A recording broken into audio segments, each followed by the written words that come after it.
I'm the biggest fan of the Second Amendment. Many of you are. I'm a big fan of the NRA, but I had lunch with them, with Wayne and Chris and David on Sunday, and said, it's time. We got to stop this nonsense. It's time.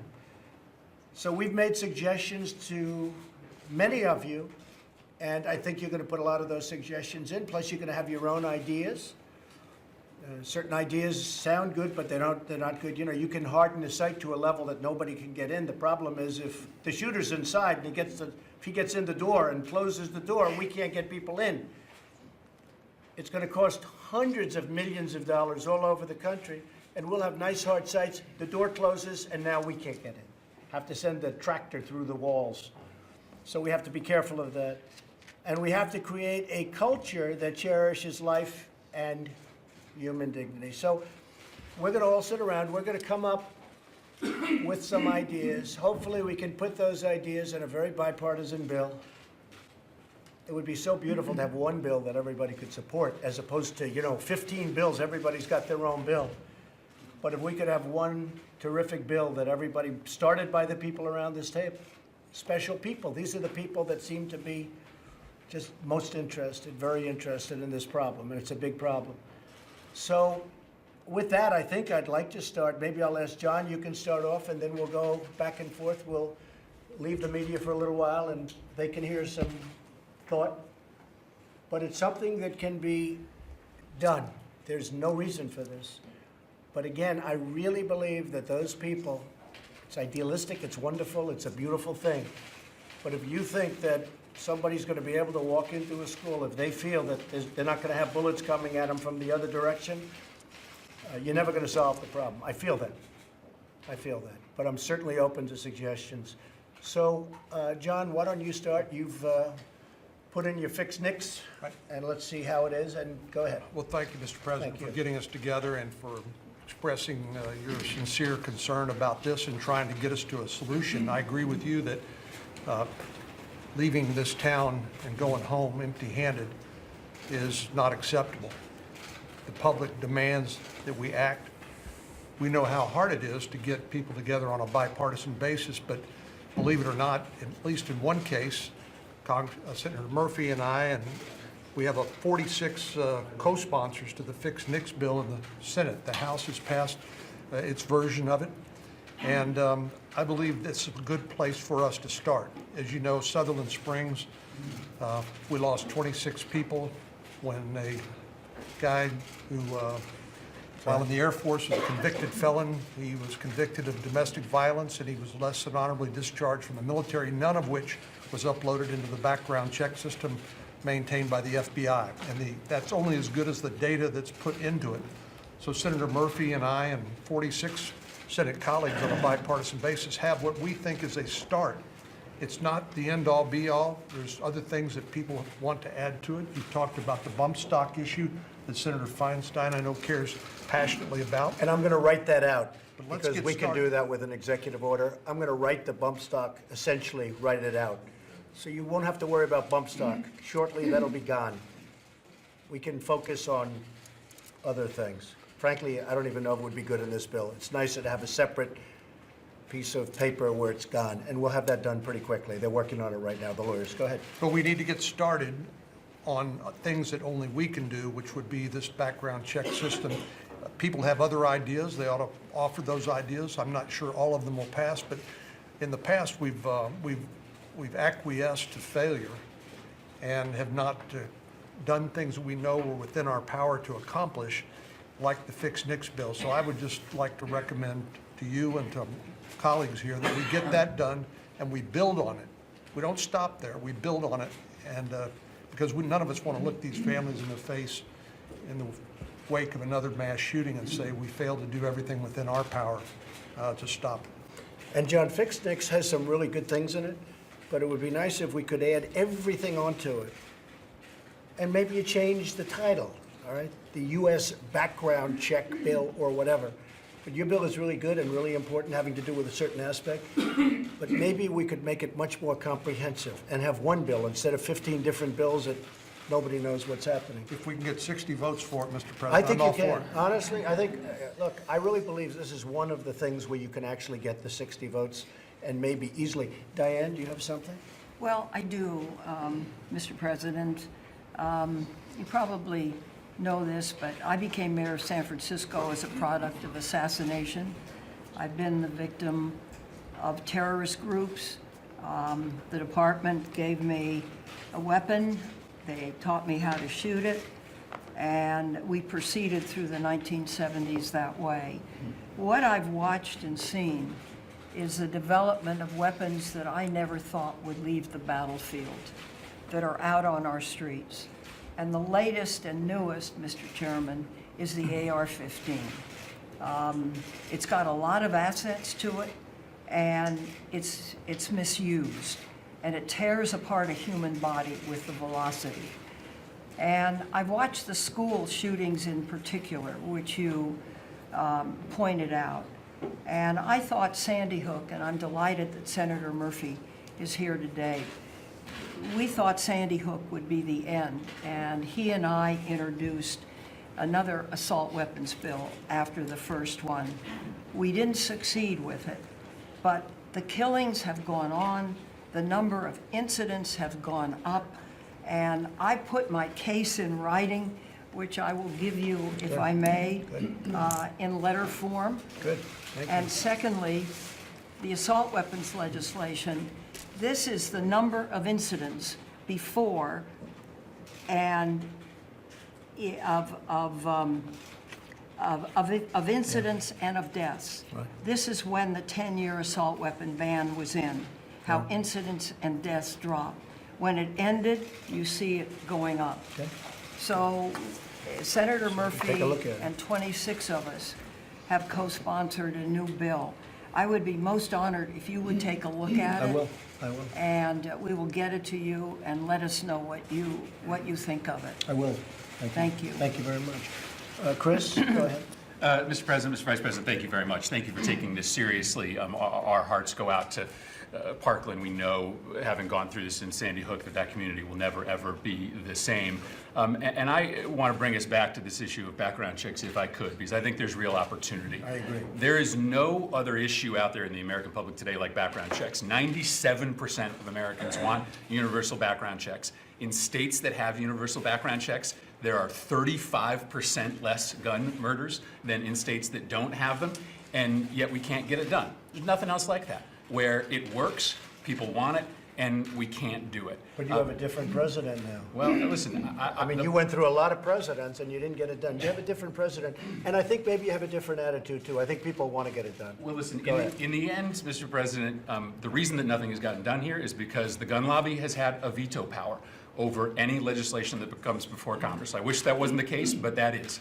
And if all we end up doing is the stuff that the gun industry supports, then this just isn't worth it. We are not going to make a difference. And so I'm glad that you sat down with the NRA, but we will get 60 votes on a bill that looks like the Manchin-Toomey compromise on background checks. Mr. President, if you support it, if you come to Congress, if you come to Republicans and say we are going to do a Manchin-Toomey-like bill to get comprehensive background checks, it will pass. But if this meeting ends up with just sort of vague notions of future compromise, then nothing will happen. We don't And want that. So I think we have a unique opportunity to get comprehensive background checks, make sure that nobody buys a gun in this country that's a criminal, that's seriously mentally ill, that's on the terrorist watch list. But Mr. President, it's going to have to be you that brings the Republicans to the table on this, because right now the gun lobby would stop it in its tracks. I like that responsibility, Chris. I really do. I think it's time. It's time that a president stepped up, and we haven't had them. And I'm talking Democrat and Republican presidents. They have not stepped up. You've spoken about it, Mr. President, gun violence restraining orders. They're called. California actually has a version of this. And I think you, in your meeting with governors earlier this week, individually and as a group, we spoke about states taking steps. But the focus is to literally give families and give local law enforcement additional tools if an individual is reported to be a potential danger to themselves or others. Allow due process so that no one's rights are trampled, but the ability to go to court obtain an order, and then collect not only the firearms, but any weapons in the possession Or of that might individual. take the firearms first and then go to court, because that's another system, because a lot of times, by the time you go to court, it takes so long to go to court, to get the due process procedures. I like taking the guns early, like in this crazy man's case that just took place in Florida. He had a lot of firearms, they saw everything.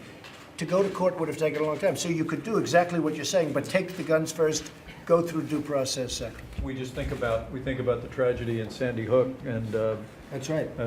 Adam Lanza's mother, who spoke to law enforcement, spoke to local officials. She was concerned over and over again. I know our colleagues from Connecticut lived this and saw it, but to literally give families some tools, law enforcement, as my state has done, as other states have done, to be able to take action to remove those weapons for either a set period of time or longer, to make sure that person can't be a threat. I like that. Marco? And just to add, obviously that's a state law provision, and I know there's some people working on what we can do at the federal level to incentivize states to do this, but states are allowed to do it right now, and hopefully Florida will do that here shortly. And it brings home this point.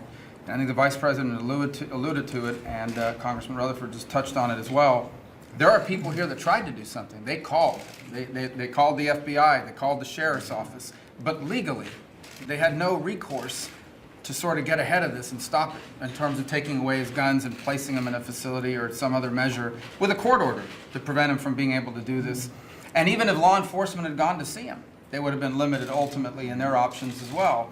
So this is an idea states can do, and I think there may be something we can do to incentivize it. I know we've been talking to your office and Senator Blumenthal and others, but ultimately states can do that now, the way multiple states have already done, and hopefully Florida will do. Mr. President, in the 21st Century Cures Bill, Senator Murphy and I worked on, part of it involved the Mental Health and Safe Communities Act. We provided additional grants to jurisdictions that use assisted outpatient treatment. It's sort of a variation on what the Vice President talked about.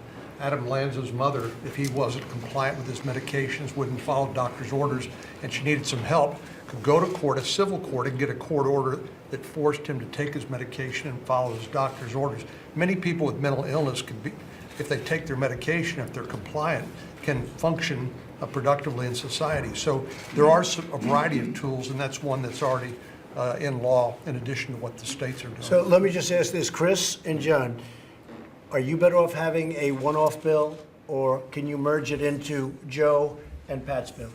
Because I like that much better, having a comprehensive bill. Some people don't like the word comprehensive when they talk. I like the word comprehensive. You know, they say, oh, that's a bad word because it represents things. I mean, to me, I like the word comprehensive. I'd rather have a comprehensive bill. Can you merge yours into this bill, or would you rather have a separate mix bill? Mr. President, the most important thing you said at the outset is that we act, You have to act. and we don't go home Yeah. empty-handed. So But whatever you know we what, can it'd do be to nice work to act. together to act. Yeah, but it would really be nice to create something that's beautiful, that works. I think And you know, the biggest thing, Chris, the biggest surprise to me, because I've only been doing this for 2 years, right? 3 years now. Time flies. But I've been here for a little more than a year. What surprises me more than anything else is that nothing's been done for all these years. Because I really see a lot of common ground, whether it's Democrat, Republican. I'm so surprised. I'm sitting here and I'm saying, you know, there's a lot of commonality here. There's a lot of people that are agreeing with pretty much everything you guys are writing and that you guys are writing. I don't understand why this hasn't happened for the last 20 years. Nothing's happened. So we're going to get it done. I think we can add anything to fix NICS that has 60 votes. And I think our argument is that background checks can be added to this if it has your support. And Mr. President, I would just add, I hope we follow the data here, because the data is going to tell you, we've talked a lot about safe schools, a lot about mental illness. The data tells you that America has a gun violence rate that is 20 times that of every other industrialized country in the world, but we don't have a higher mental illness rate. Our schools aren't less safe.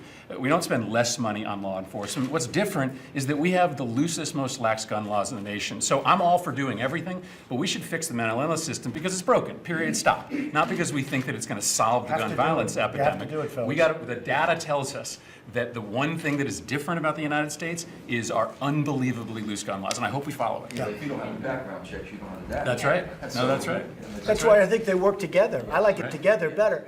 But Joe, You have to fix mental illness. If somebody's mentally ill, right now they can go out and they can buy, you can't take it away. It's ridiculous. You got to fix it. And you're going to fix it. I'm sure you're going to fix it. And I like a merger because I think the merger works out better. Chuck, were you going to say one thing? Well, you're showing leadership through this meeting, and following on what Marcia said about the incivility of our society and the culture of our society, the thought came to my mind that maybe you could show leadership about all the violence we have out of Hollywood and all these videos. If you watch Fox News probably, like I do, and every night you see all these films about everybody being blown up. Well, just think of the impact that makes on young people, and get them in here and preach to them like you're preaching to us. Yeah, but actually Fox News does a very good job, relatively speaking. But you're right, It's you're just right. No, one it's channel. It's very violent, but the movies are violent, and the videos are violent, beyond anything anybody's ever seen before, so. You had governors telling you this week the same thing, that the culture of our society's got to change if you're going to stop this. I agree with this. I agree. Elizabeth? Thank you very much, Mr. President, Mr. Vice President. I've been wearing a bracelet like this for more than 5 years. I was with Steve, we were elected at the same time, and I was sitting with new member training when I got calls and texts about a school shooting of what turned out to be 20 6- and 7-year-olds and 6 educators in Newtown. So I haven't had a day I don't think about that Chris and I don't think about it. That's been our nightmare for the people we represent. It's now Ted's nightmare, and it's now your nightmare. So why didn't they do something about it when that happened? When you look at Columbine, you look at so many of these horrible events, why didn't they do something about it? I think people were Why dumb. didn't this group of people plus others, and some have gone and some are going to be here? Well, I think people tried, but I think your point is this. We're at a tipping point. We're at a tipping point, and why we are, I don't know, but I think it's the students. why we are? I think it's the students. Elizabeth, you know why we are? Because a week will go by, another week, another week, another week, and all of a sudden, people are going to be onto other things. We can't let that happen. We have the power to change that. But that's And- that's what's happened. So I think there are 2 things that we can do right now. I think, the Mansion to Me, which has a companion in the House, that's King Thompson, has 200 bipartisan co-sponsors, 200. You only need 218 to pass. That is ready to I go. think Congress is going to be fine. I really do. If we can come up with something that's very strong, very heavy with mental illness, very heavy in every, the background checks are so important. People are afraid to do background checks because you're afraid of somebody. And you know what? You're going to be more popular if you do. If you have a strong, good, I don't care who's endorsing you or not endorsing, you're going to be more popular if that's what you're into. I'm not into popularity. I'm into getting something done that's good. I don't want to just get it done. We got to get something good that's done. Let's do it properly.